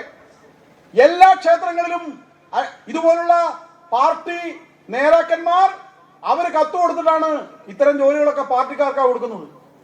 അങ്ങനെ ഒരമ്പലം കത്തിയാൽ അത്രയും അന്ധവിശ്വാസം നശിക്കും, ഒരമ്പലം തകർന്നാൽ അത്രയും അന്ധവിശ്വാസം ഇല്ലാണ്ടാവും എന്ന് പറഞ്ഞ ആളുകൾ ഇപ്പോ ക്ഷേത്രത്തിന്റെ ഒക്കെ വലിയ നടത്തിപ്പുകാരായിട്ട് ഒരു കസവൊക്കെ പുതച്ച് ഉത്സവമൊക്കെ നടക്കുമ്പോ എന്താ ഗമ, അങ്ങനെ ഇതിന്റെ ഒക്കെ ആള് ഞാനാണ് എന്നും ഭാവിച്ച് അങ്ങനെ വരികയാണ്. അവർ പറയാണ് ക്ഷേത്രത്തിൽ കാവിക്കൊടി പാടില്ല. ഉത്തരവിറക്കുകയാണ് ദേവസ്വം ബോർഡിന്റെ ഉത്തരവ്, ഒറ്റ നിറത്തിലുള്ള കൊടി പാടില്ല. എന്താ അങ്ങനെ ഒരു കാവിക്കൊടി കെട്ടിയ എന്താ പ്രശ്നം? കാവിക്കൊടി കെട്ടിയാൽ എന്താ പ്രശ്നം? കാവിക്കൊടി എന്താ പാർട്ടിന്റെ? കാവിക്കൊടി എന്നും രാഷ്ട്രത്തിന്റെയാണോ? ആയിരക്കണക്കിന് വർഷമായി ഈ നാടിന്റെ അദ്വൈതാനുഭൂതിയുടെയും ആർഷദർശനത്തിന്റെയും ഏറ്റവും സമുജ്വലമായ പതാകയാണ്, വിജയവൈജയന്തിയാണ്, അരുണധ്വജം എന്ന് പറയുന്നത്. കാവിക്കൊടി സന്യാസിമാരുടെ വസ്ത്രമാണ്, ആർഷദർശനത്തിന്റെ പ്രതീകമാണ്, പരിത്യാഗത്തിന്റെ പ്രതീകമാണ്, ഹിന്ദു മാനബിന്ദുക്കളുടെ പ്രതീകമാണ് കാവ്യ പതാക. ആ കാവ്യ പതാകയ്ക്ക് എത്ര നൂറ്റാണ്ടുകളുടെ യുഗാബ്ദങ്ങളുടെ ചരിത്രമുണ്ട്. രാമരാവണ യുദ്ധത്തിൽ ദശമുഖ രാവണന്റെ ദർപ്പമടക്കിയ കോദണ്ഡ രാമന്റെ ആ സൈനിക വ്യൂഹത്തിന്റെ ഭാഗത്ത് തേരുകളിൽ പാറിപ്പറന്ന പതാക, ധർമ്മപക്ഷത്ത് പാറിയ പതാക ഈ കാവ്യ പതാകയാണ്. പിന്നീട് ദ്വാപര യുഗത്തിൽ ധർമാധർമ്മ ശക്തികൾ ഏറ്റുമുട്ടിയപ്പോൾ ആ ഏറ്റുമുട്ടിയ സന്ദർഭത്തിൽ ധർമ്മത്തിന്റെ പക്ഷത്ത് പാറിയ പതാക, ഭഗവാൻ കൃഷ്ണൻ തെളിച്ച തേരിൽ, അർജുനൻ അടർ നയിച്ച തേരിൽ പാറിപ്പറന്ന പതാക ഈ പതാകയാണ് കാവ്യ പതാക.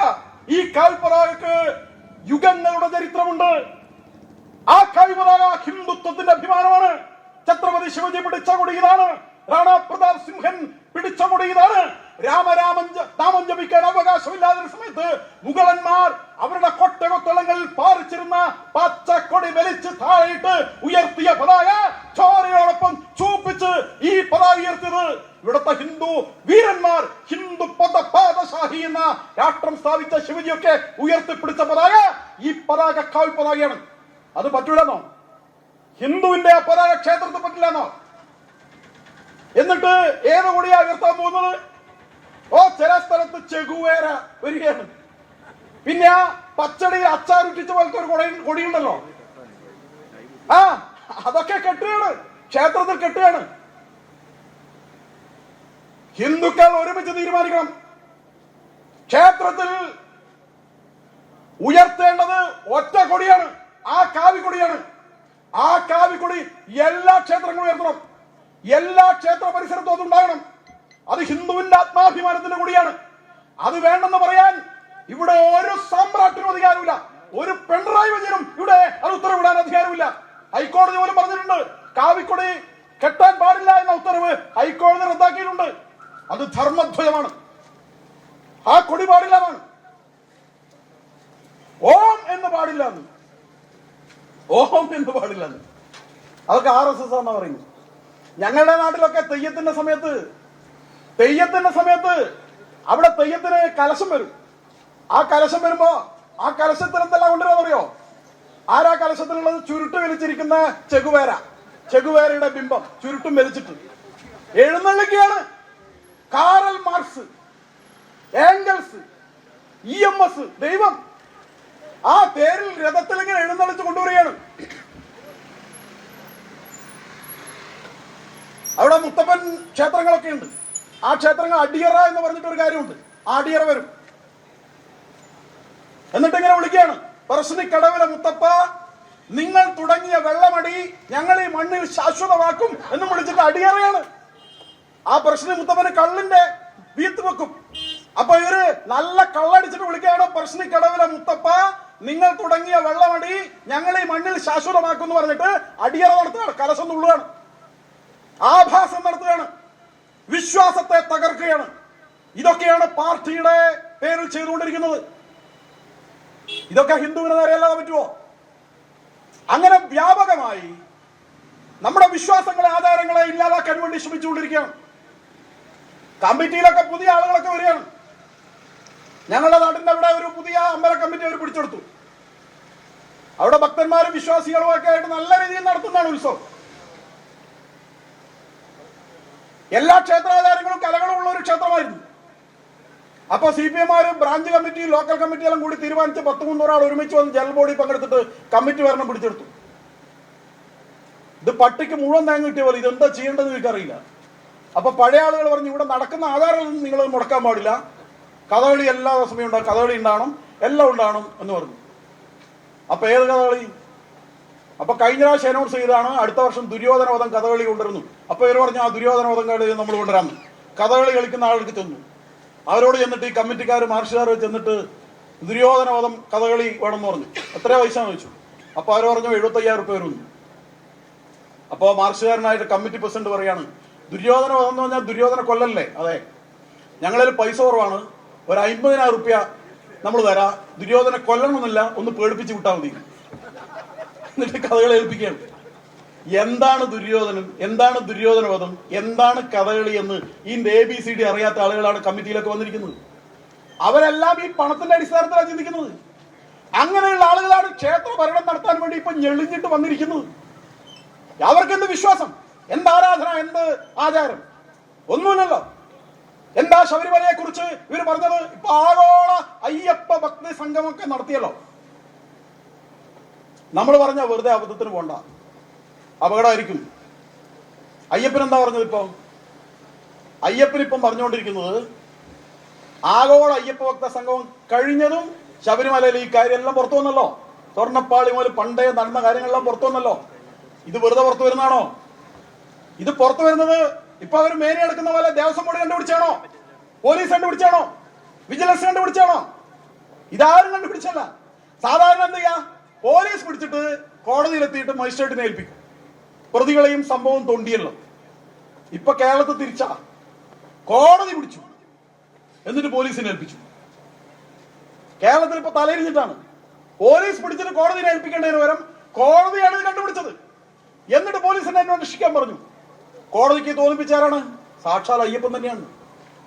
അയ്യപ്പൻ തന്നെയാണ് തോന്നിപ്പിച്ചത്. അതിലൂടെ ഇപ്പോൾ ഭക്തജനങ്ങൾക്ക് ഒരു കാര്യം മോദിയായി. 1300 കോടി രൂപ ശബരിമല വികസിപ്പിക്കാൻ വേണ്ടി എല്ലാവരും തരണം, സ്പോൺസർമാരെല്ലാം വരുവിൻ വെക്കുവിൻ എന്ന് പറഞ്ഞ് 1300 കോടി രൂപക്ക് ഒരാഗോള അയ്യപ്പ നിക്ഷേപ സംഗമമാണ് പമ്പയിൽ നടത്തിയത്. അപ്പൊ അയ്യപ്പൻ ഇപ്പം പറയുന്നത് ഈ കള്ളന്മാരെടുക്ക ₹1 കൊടുക്കുന്നത്. ആ പണം ഉദ്ദേശിച്ച രീതിയിൽ വിനിയോഗിക്കില്ല. അതുകൊണ്ട് എന്നാണോ ഇവർ ഇറങ്ങി പോകുന്നത് അതിനുശേഷം മാത്രം മതി ക്ഷേത്രത്തിൽ പണം കൊടുക്കല് എന്ന് അയ്യപ്പൻ പ്രഖ്യാപിക്കുന്നിടത്തേക്ക്, അയ്യപ്പൻ നിർദ്ദേശിക്കുന്നിടത്തേക്ക്, അയ്യപ്പൻ തന്റെ ഇംഗിതം ആവിഷ്കരിക്കുന്നിടത്തേക്ക് കാര്യമെത്തിയിരിക്കുന്നു. ഇതെല്ലാം ഭഗവാന്റെ ഹിതമനുസരിച്ച് തന്നെ നടക്കുന്നത് എന്ന കാര്യത്തിൽ ഒരു സംശയമില്ല. അപ്പൊ അതുകൊണ്ട് ക്ഷേത്രങ്ങൾ ഓരോന്നും ഇപ്പൊ ഇവർ പറയുന്നതെന്ന് വെച്ചാല് ഒരു സ്വത്തും പോയത് മുഴുവൻ തിരിച്ചുകൊണ്ടുവരുന്നതാണ്. അതുപോലെ തിരിച്ചുകൊണ്ടുവരുന്നത് ഓരോ ദിവസം കഴിയുമ്പോൾ എന്താ വ്യക്തമാകുന്നത്? ആദ്യം പറഞ്ഞു ചെന്നൈ കൊണ്ടുപോയി, പിന്നെ പറഞ്ഞു ബാംഗ്ലൂർ കൊണ്ടുപോയി, ഇപ്പൊ ഹൈദരാബാദിലെ കൊണ്ടുപോയി ഉരുക്കി എന്നാ പറയുന്നത്. ഉരുക്കിയിട്ട് അത് അടിച്ചു മാറ്റി എന്നാണ് പറയുന്നത്. ഇതൊന്നും നിസ്സാര കാര്യമല്ല. സ്വർണ്ണപ്പാളി എന്ന് പറയുന്നത്, ദ്വാരപാലകന്മാരെന്നൊക്കെ പറയുന്നത് ക്ഷേത്രത്തിലെ ശ്രീകോവിലിൻ്റെതാവുമ്പോ, അതുകൊണ്ടാണ് അവിടുത്തെ മാനുവൽ പണ്ട പറയുന്നത് ക്ഷേത്രത്തിന്റെ സന്നിധിയിൽ വെച്ച് തന്നെ ചെയ്യണമെന്ന്, പുറത്തു കൊണ്ടുപോകാൻ പാടില്ല. അപ്പൊ പുറത്തു കൊണ്ടുപോകുമ്പോൾ ഇവരാരോടും ചോദിച്ചോ? തിരുവാഭരണ രജിസ്റ്റർ അറിയോ? ഹൈക്കോടതി അറിയോ? ഹൈക്കോടതിയിൽ ഒരു ദേവസ്വം ബെഞ്ചുണ്ടല്ലോ. എന്തുകൊണ്ടാണ് ദേവസ്വം ബെഞ്ച് വെക്കേണ്ടി വരുന്നത്? ദേവസ്വം ബെഞ്ച് വെക്കേണ്ടി വരുന്ന സാഹചര്യം എന്താണ്? ഏതെങ്കിലും ഒരു കോടതിയിൽ സംസ്ഥാനത്ത് ഇതുപോലത്തെ ഏർപ്പാടുണ്ടോ? ഇവിടെ ദേവസ്വത്തിന് 2 ജഡ്ജിമാരാണ്. എന്തിനാണ് ജഡ്ജിമാര്? ഇവരെപ്പോഴാ കക്ക് എന്ന് പറയാൻ പറ്റില്ല. അതുകൊണ്ടാണ് ദേവസ്വം ബെഞ്ച് സ്ഥിരം ജഡ്ജിമാരാണ്. കോടതി പറഞ്ഞിരിക്കുകയാണ് ഞങ്ങൾ അറിയാതെ ഒരു കാര്യം പോലും അനക്കാൻ പാടില്ല എന്ന്. എന്തുകൊണ്ടാണ്? ഇവിടെ മാറി മാറി വരുന്ന ദേവസ്വം ബോർഡ് രാഷ്ട്രീയക്കാർ അമ്പലത്തിന്റെ പണം, ദേവസ്വത്തിന്റെ സ്വത്ത്, അവയെല്ലാം അഴിമതി നടത്തുകയാണ്, കട്ടുകൊണ്ടുപോയാണെന്ന് ബോധ്യപ്പെട്ടതിന്റെ അടിസ്ഥാനത്തിൽ, കോടതിക്ക് തന്നെ ബോധ്യപ്പെട്ടതിന്റെ അടിസ്ഥാനത്തിലാണ് എല്ലാം കോടതി അറിയണമെന്നും അതിനുവേണ്ടി ഒരു ബെഞ്ച് തന്നെ, ദേവസ്വം ബെഞ്ച് തന്നെ നിയോഗിച്ചിരിക്കുന്നത്. അതുകൊണ്ട് നിങ്ങൾ എന്ത് ചെയ്യണം? നിങ്ങൾ ഇറങ്ങിപ്പോണം. നിങ്ങളെ കൊണ്ട് ഒരു ക്ഷേത്രത്തിനും, നിങ്ങളെ കൊണ്ട്, നിങ്ങളുടെ ഭരണം കൊണ്ട് ഒരു നേട്ടം ഉണ്ടായിട്ടില്ല, നഷ്ടമേ ഉണ്ടായിട്ടുള്ളൂ.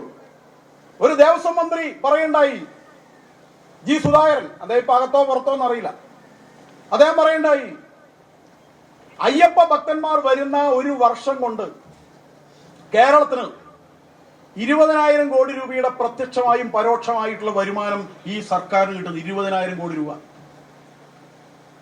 ഈ കേരളത്തിലെ ആള് വേറെന്ത് കാര്യത്തിനാ ഈ കേരളത്തിലേക്ക് ആള് വരുന്നത്? പഠിക്കാൻ വേണ്ടി ആരും വരുന്നുണ്ടോ? ഇവിടത്തെ നമ്പർ 1 വിദ്യാഭ്യാസ സ്ഥാപനങ്ങളുടെ മേന്മ കണ്ടിട്ട് തമിഴ്നാട്ടിൽ നിന്നും, ആന്ധ്രയിൽ നിന്നും, കർണാടകയിൽ നിന്നും, ഡൽഹിയിൽ നിന്നും, ബീഹാറിൽ നിന്നൊക്കെ ആളുകൾ ഇങ്ങോട്ട് ഒഴുകി വരികയാണ്. കേരളത്തിലെ ഉന്നത വിദ്യാഭ്യാസത്തിന്റെ മേന്മ കണ്ടിട്ട് ഏതെങ്കിലും ഒരു കുട്ടി വരുന്നുണ്ടോ? ഇവിടെ പിള്ളേർ കോളേജ് കാണുമ്പോൾ ഓടി രക്ഷപ്പെട്ടോ ജർമ്മനിയിലും കാനഡയിലേക്കും UK-യിലൊക്കെ പോവുകയാണ്. ഇവിടുത്തെ ഉന്നത വിദ്യാഭ്യാസ രംഗത്തിന്റെ മേന്മ കണ്ടിട്ട് ആരാ വരുന്നത് പുറത്തുനിന്ന് പഠിക്കാൻ? ഇവിടെ തൊഴിൽ നേടിയിട്ട് ആരാ വരുന്നത്? ശരിയാണ്, കുറച്ച് ബംഗാളികൾ വരുന്നുണ്ട്. പക്ഷെ ഇവിടെ IT രംഗത്ത് നമ്മൾ ബാംഗ്ലൂരിൽ പോകുന്ന പോലെ, നമ്മൾ ഹൈദരാബാദ് പോകുന്ന പോലെ, നമ്മൾ മുംബൈയിൽ പോകുന്ന പോലെ, നമ്മൾ വിദേശത്ത് പോകുന്നത് പോലെ ഈ കേരളത്തിലേക്ക് ആരും വരുന്നുണ്ടോ? തൊഴിൽ നേടി വരുന്നുണ്ടോ? ആശുപത്രി ചികിത്സിക്കാൻ വരുന്നുണ്ടോ? അമൃതാനന്ദമയി ഹോസ്പിറ്റലിൽ വിദേശത്ത് നിന്ന് ചില ആളുകൾ അപൂർവം വന്നിട്ട് ചികിത്സിച്ചു പോകാറുണ്ട്. നമ്മുടെ സർക്കാർ ആശുപത്രിയിലൊക്കെ, തിരുവനന്തപുരം മെഡിക്കൽ കോളേജ്, കൊല്ലം ജില്ലാ ആശുപത്രി, എത്ര വിദേശികൾ വരുന്നുണ്ട് ചികിത്സിക്കാൻ? നമ്മുടെ ഇവിടുത്തെ നേതാക്കന്മാർക്ക് സൂക്കേട് വന്നാൽ എവിടെയാ പോകുന്നത്? മുഖ്യമന്ത്രി എവിടെയാ പോകുന്നത്? ഇവിടെ ചികിത്സിക്കുന്നുണ്ടോ? ഇവിടുത്തെ ആശുപത്രി ആരോഗ്യരംഗം നമ്പർ 1 അല്ലേ? അവരൊക്കെ പോകുന്ന എവിടെയാണ്? ഇവിടെ പുറത്തുനിന്ന് ആളുകൾ വരുന്ന എവിടത്തേക്കാണ്? ശബരിമലയിലേക്ക് വരുന്നുണ്ട് ലക്ഷക്കണക്കിന് ആളുകൾ, ഗുരുവായൂരിൽ വരുന്നുണ്ട് ലക്ഷക്കണക്കിന് ആളുകൾ, കൊട്ടാരക്കര ഗണപതി എത്തോളം വരുന്നുണ്ട് ശബരിമല സീസണിലൊക്കെ. അല്ലാതെ വേറെന്തിനാ വരുന്നത്? അപ്പൊ അങ്ങനെയുള്ള ഈ ക്ഷേത്രങ്ങളിൽ വരുന്ന ഭക്തന്മാർക്ക് അടിസ്ഥാന സൗകര്യം ഒരുക്കുക, അവർക്ക് സുഖദർശനത്തിനുള്ള സൗകര്യം ഒരുക്കുക, അവർക്ക് അവിടുത്തെ പാരിസ്ഥിതികമായ എല്ലാ കാര്യങ്ങളും സംരക്ഷിച്ചുകൊണ്ട് ഭക്തന്മാർക്ക് അത്യാവശ്യമായിട്ടുള്ള കാര്യങ്ങൾ ചെയ്യുക. അത് ചെയ്തു കൊടുക്കണ്ടേ? എന്താ ഇവിടുത്തെ സ്ഥിതി? ഒരു കർണാടക ഭക്തന്മാരുടെ ഒരു ബസ് കേരളത്തിലെത്തിയാൽ, തമിഴ്നാട്ടുകാരുടെ ഒരു ബസ് കേരളത്തിലെത്തിച്ച് എണ്ണ അടിച്ചാൽ, 1 ലിറ്റർ എണ്ണ അടിക്കുമ്പോ എത്ര റുപ്യ സംസ്ഥാന ഖജനാവിൽ വരുന്നുണ്ട്? ഒരു ബസ് അടിക്കുമ്പോ എത്ര വരും? 10,000-കണക്കിന് വാഹനങ്ങൾ വന്ന് എണ്ണ അടിക്കും, നേരിട്ട് ഖജനാവിലേക്ക് വരികയാണ് ഈ പണമൊക്കെ. ഒരു തോർത്ത് മേടിയാൽ, ഒരു പേസ്റ്റ് മേടിച്ചാൽ, എല്ലാറ്റിലൂടെയും ടാക്സ് ആയിട്ട് എത്ര കോടി വരുന്നുണ്ട്? പക്ഷെ എന്നിട്ട് ഇതൊന്നും നേരാവണ്ണം നടത്താൻ ഇവർക്കാവുന്നില്ല, ഇതിനൊന്നും സംരക്ഷിക്കാനാവുന്നില്ല.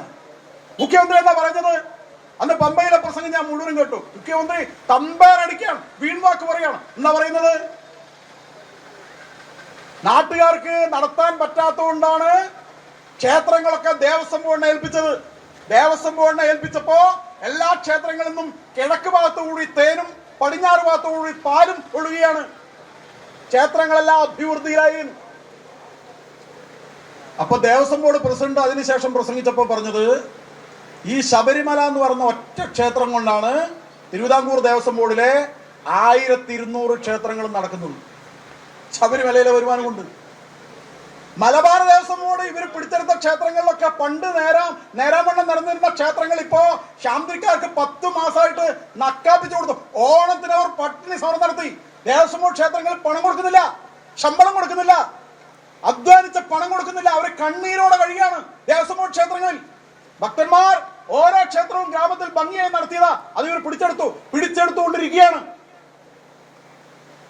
ഒരു കാര്യമാണ് ഈ ദേവസ്വം ബോർഡുകാരോടും ഇതിന്റെ ഗവൺമെന്റിനോടും ഞങ്ങൾക്ക് പറയാനുള്ളത്.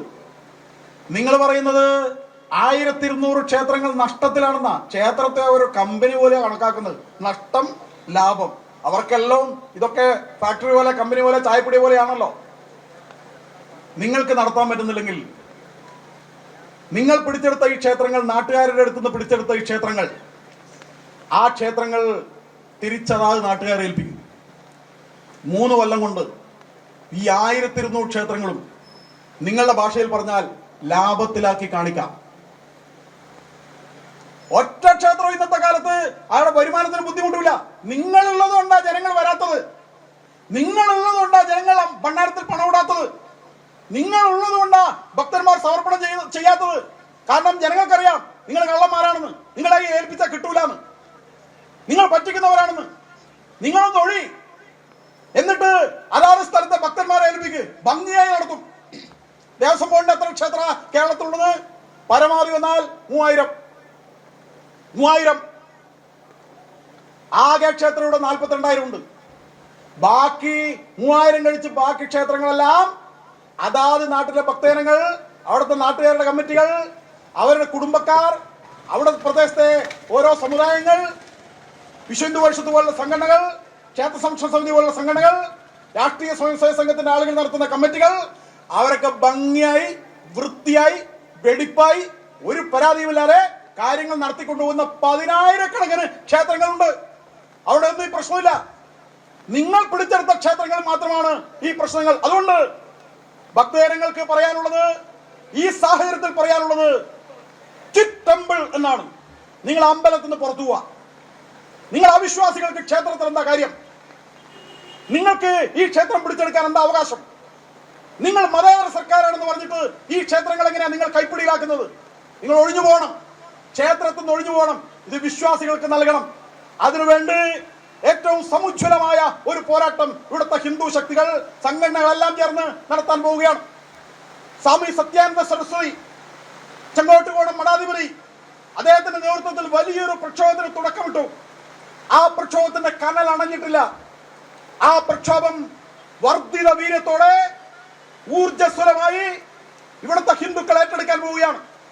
ഇന്നതിന്റെ പ്രഖ്യാപനം അവിടെ നടന്നു കഴിഞ്ഞു.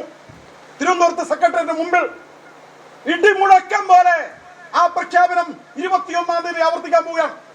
കേരളത്തിലെ സന്യാസിമാർ, എല്ലാ മഠങ്ങളിലെയും, എല്ലാ ആശ്രമങ്ങളിലെയും, എല്ലാ മിഷനുകളിലെയും സന്യാസിമാർ, 100 കണക്കിന് സന്യാസിമാർ കാസർഗോഡ് നിന്ന് ഒരു ധർമാചാരി യാത്ര ആരംഭിച്ചിട്ടുണ്ട്. അതിങ്ങനെ വരികയാണ്. 6 ജില്ലകൾ പിന്നിട്ട് കഴിഞ്ഞു. 20-ാം തീയതി അത് തിരുവനന്തപുരത്തെത്തും. 21-ാം തീയതി 10,000 പങ്കെടുക്കുന്ന ഒരു മഹാസംഗമം തിരുവനന്തപുരത്ത് നടക്കുന്നുണ്ട്. ആ സംഗമത്തിൽ പ്രഖ്യാപനം ഉണ്ടാവും. ആ പ്രഖ്യാപനത്തിന് ശേഷം ഹിന്ദുക്കൾ ഒരു തീരുമാനം എടുക്കും. എന്താ തീരുമാനം? ഓരോ നാട്ടിലെയും ക്ഷേത്രങ്ങൾ അവിടുത്തെ ഭക്തജനങ്ങൾക്ക് നടത്താൻ അറിയാം. ഹിന്ദുവിന്റെ ക്ഷേത്രങ്ങൾ നടത്താൻ അറിയാം. അത് നടത്തുകയും ചെയ്യും. 5000 ക്ഷേത്രങ്ങൾ ഹിന്ദുക്കൾ ഒരുമിച്ച് പിടിച്ചെടുത്താൽ നിങ്ങൾ എന്ത് ചെയ്യാൻ പോവാ? നിങ്ങൾക്ക് എന്താവുക? ഇവരെല്ലാം പിടിച്ച് ജയിലിൽ കൊണ്ടുപോവാ. 5000 ക്ഷേത്രങ്ങൾ പിടിച്ചെടുക്കാൻ 5 ലക്ഷം ആളുകൾ വന്നാൽ നിങ്ങൾക്ക് പാർപ്പിക്കാൻ എത്ര ജയിലുണ്ട്? എത്ര മുറിയുണ്ട്? എത്ര ആളുകളെ പാർപ്പിക്കാനുള്ള കപ്പാസിറ്റി ഉണ്ട്? നിങ്ങൾ വെടിവെക്കുവോ? എത്ര ആളെ വെടിവെക്കും? എത്ര ആളെ കൊല്ലും? നിങ്ങൾ ലാത്തി ചാർജ് ചെയ്യോ? എത്ര ആളെ അടിച്ച് തലമുട്ടിക്കും? എത്ര ആളെ നിങ്ങൾക്ക് ചെയ്യാൻ പറ്റും? ഹിന്ദുക്കൾ ഒരുമിച്ച് ഇറങ്ങാൻ പോവാണ്. നിങ്ങൾ കൈയടക്കി വെച്ചിരിക്കുന്ന, നിങ്ങൾ കൊള്ളക്കാർ, നിങ്ങളുടെ സങ്കേതങ്ങളാക്കി വെച്ചിരിക്കുന്ന ക്ഷേത്രങ്ങൾ ഭക്തന്മാർ പിടിച്ചെടുക്കും. ഈ ഏയോമാരും അതുപോലെയുള്ള ആളുകളൊക്കെ ഉണ്ടല്ലോ, അവരോടൊക്കെ തൽക്കാലം താക്കോലെങ്കിൽ എന്നോ സ്ഥലം വിട്ടോന്ന് പറയും. നിങ്ങൾ എന്ത് ചെയ്യും? ഹിന്ദു ഒന്നിനും കൊള്ളാത്ത ജന്തുക്കളാണെന്ന് വിചാരിച്ചോ? എല്ലാ കാലത്തും നിങ്ങളുടെ ചെരുപ്പ് നോക്കുമെന്ന് വിചാരിച്ചോ? നിങ്ങൾ പറയുന്ന ഓർഡർ അനുസരിക്കുന്നു വിചാരിച്ചോ? അതൊന്നും നടക്കാൻ പോകുന്നില്ല. ഹിന്ദു ഉണർന്നു കഴിഞ്ഞു. വേണ്ടാന്ന് വിചാരിച്ചിട്ടാണ് നിങ്ങൾ ഇവിടെ ഈ നിലയിലുള്ള അതിക്രമങ്ങളൊക്കെ നടത്തിയിട്ടും ഞങ്ങൾ മിണ്ടാതിരിക്കണമെങ്കിൽ ഞങ്ങളുടെ കരിമ്പാറയൊന്നുമല്ല, ഐസ് കഷ്ണമല്ല, ഹിന്ദുവിന് ഒരു പ്രതികരണ ശേഷിയുമില്ല എന്ന് നിങ്ങൾ വിചാരിക്കും വേണ്ട. അതുകൊണ്ട് ഇതൊരു വല്ലാത്ത പോക്കാണ് നിങ്ങൾ ചെയ്യുന്നത്. നിങ്ങൾ വെല്ലുവിളിക്കുകയാണ്, നിങ്ങൾ അപഹസിക്കുകയാണ്, നിങ്ങൾ പല്ലടിച്ച് കാണിക്കുകയാണ്, നിങ്ങൾ ആക്ഷേപിക്കുകയാണ്, നിങ്ങൾ അപമാനിക്കുകയാണ്. നിങ്ങൾ ഹിന്ദുവിന് ഒന്നും കൊള്ളില്ല, ഒന്നിനും കൊള്ളില്ല എന്ന് പറയാണ്. പിടിക്കുന്ന പള്ളിയിൽ പോയി പിടിക്കുക. അല്ലാതെ ഹിന്ദുവിന്റെ മാത്രം പിടിക്കാൻ വന്നാൽ അവിടെ എന്ത് ചെയ്യണമെന്ന് ഹിന്ദുക്കൾ കാണിച്ചു തരും. അതിനുവേണ്ടിയുള്ള ഒരു അന്തിമ പോരാട്ടത്തിന് വേണ്ടി ഇവിടുത്തെ ഹിന്ദുക്കൾ തയ്യാറെടുക്കുകയാണ്. ആ വിജയം കണ്ടേ അതടങ്ങൂ. അങ്ങനെ ഒരു പോരാട്ടമായി വരുമ്പോൾ എല്ലാ ഭക്തജനങ്ങളും അതിന് പുറകിലുണ്ടാകണമെന്ന് അഭ്യർത്ഥിച്ചുകൊണ്ട് കൊട്ടാരക്കര ദേവസ്വം ഈ ഗണപതി ക്ഷേത്രം ഉൾപ്പെടെ നടക്കുന്ന എല്ലാ അതിക്രമങ്ങൾക്കെതിരെയും ജാഗ്രതയോടുകൂടി, നേരത്തെ ഇവിടെ ഭക്തന്മാർ കാണിച്ചതുപോലെ ജാഗ്രതയോടുകൂടി, നമ്മുടെ അവകാശമാണ് നമുക്ക് യഥാർത്ഥത്തിലുള്ള പ്രസാദം കിട്ടുക എന്നുള്ളത്.